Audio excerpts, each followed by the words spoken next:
Assalamualaikum warahmatullahi wabarakatuh. Baiklah, saya di sini akan menyampaikan materi tentang internet positif. Nah, sebelum saya menyampaikan materi internet positif, tahu nggak sih apa itu internet positif?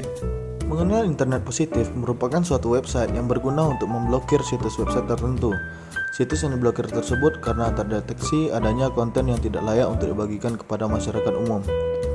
Biasanya situs website yang terdeteksi oleh internet positif adalah situs website yang berisi konten-konten negatif, diantaranya seperti berita hoax, mengandung sara, dan yang berbahaya khususnya untuk yang masih di bawah umur adalah konten yang berbau pornografi. Pemblokiran terhadap situs website tertentu itu berguna dalam hal positif, yaitu untuk membatasi kunjungan terhadap situs yang tidak layak tersebut. Dengan demikian, memiliki manfaat agar media pada jaringan internet dapat digunakan dengan lebih bijak lagi dan melindungi moral anak bangsa Indonesia dari segala hal yang berbau konten negatif. Dalam mengenal internet positif, sebenarnya juga sudah diterapkan di negara Indonesia oleh pemerintah Indonesia. Hal tersebut juga karena semakin banyaknya website yang dianggap ilegal mulai tersebar di Indonesia. Melalui mengenal internet positif, situs yang terblokir tersebut akan dialihkan kepada situs yang berisi media informasi atau berita yang lebih positif atau lebih bermanfaat. Pada awalnya, istilah internet positif berasal dari trust plus positif. Pada tanggal 17 Juli 2014 saat diluncurkannya website trustpositive.kominfo.go.id. Semenjak diberlakukan hal tersebut, semua website yang berisi konten yang negatif atau website yang terdeteksi ilegal akan digiring kepada website yang lebih sehat dan aman. Nah, untuk saat sekarang ini, orang lebih mengenal dengan istilah internet positif yang dilakukan oleh pemerintah. Untuk referensi surat dari internet positif, yaitu salah satu contoh dari internet positif adalah tadi pornografi, dan salah satu ayat Al-Quran yang menyampaikan tentang ini adalah yaitu Quran surat Al-Isra ayat 32, yaitu yang bunyinya wala taqrabuz zina innahu kana fahisatan wa sa'a sabilan, yang artinya dan janganlah kamu mendekati zina, itu sungguh suatu perbuatan keji dan suatu jalan yang buruk. Baiklah, saya akan menyambungkan materi yang telah disampaikan oleh Ihsan tadi.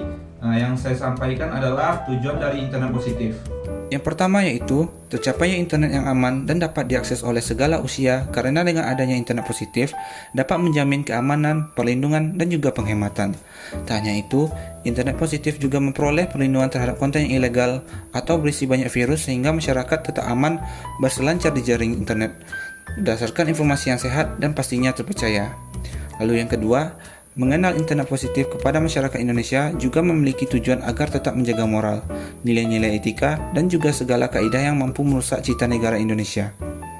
Lalu yang terakhir, yang ketiga, bertujuan untuk menghemat dari segala pemborosan akses pengguna internet di negara Indonesia. Berdasarkan terjangkaunya akses internet dan juga harga paket data Indonesia, membuat masyarakat Indonesia mampu menjadi sasaran empuk untuk terpapar dari segala konten yang berbau negatif di jejaring internet.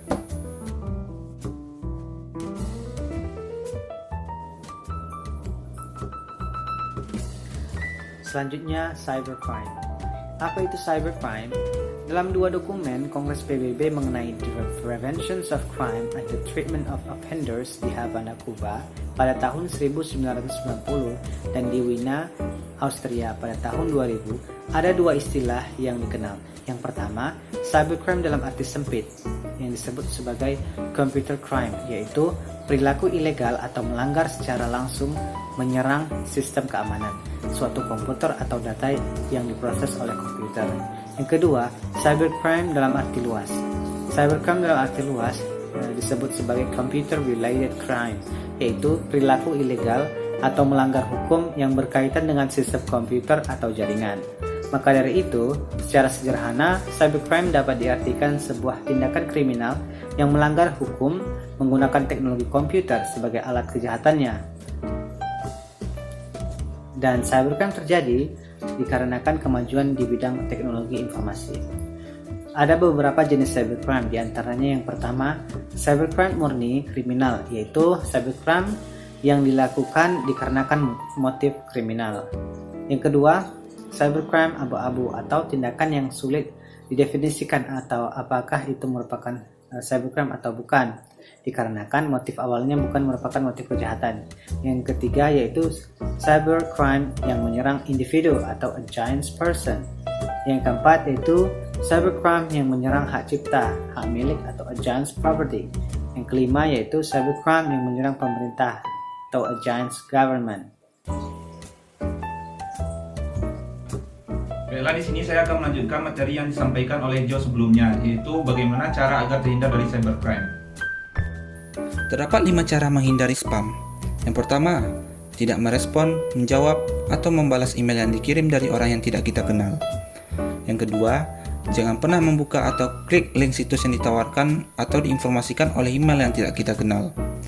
Yang ketiga, apabila diperlukan, pasang software anti-spam di komputer kita. Yang keempat, tidak memberikan alamat email pribadi ke sembarang orang. Lalu yang kelima, menggunakan alamat email yang berbeda untuk tiap keperluan. Membedakan email yang digunakan untuk keperluan pribadi dengan email untuk keperluan mengisi suatu formulir online di sebuah situs. Terdapat 5 cara menghindari malware.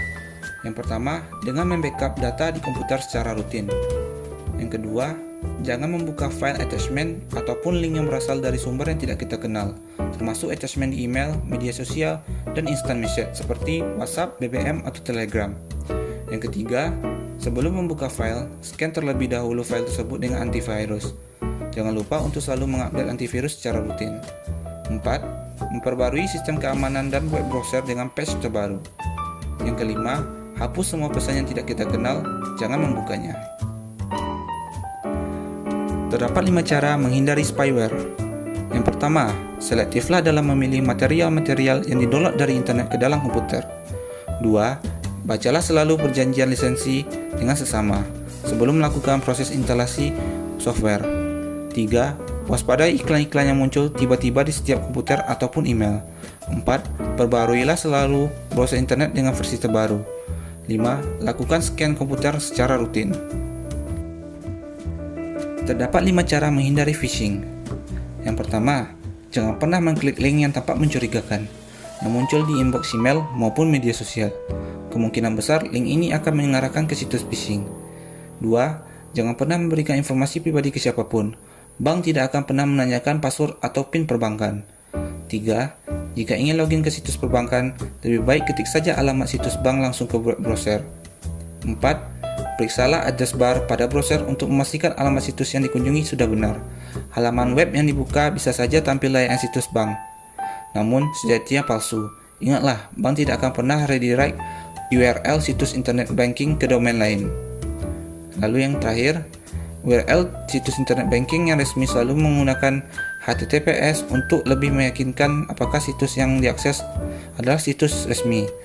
Perhatikanlah apakah di situs tersebut terdapat icon certified yang dikeluarkan oleh perusahaan menyediakan sertifikasi SSL. Contohnya, VeriSign, CyberTrust, dan sebagainya. Baiklah, terima kasih sudah menonton video ini. Jangan lupa Komen, like, subscribe.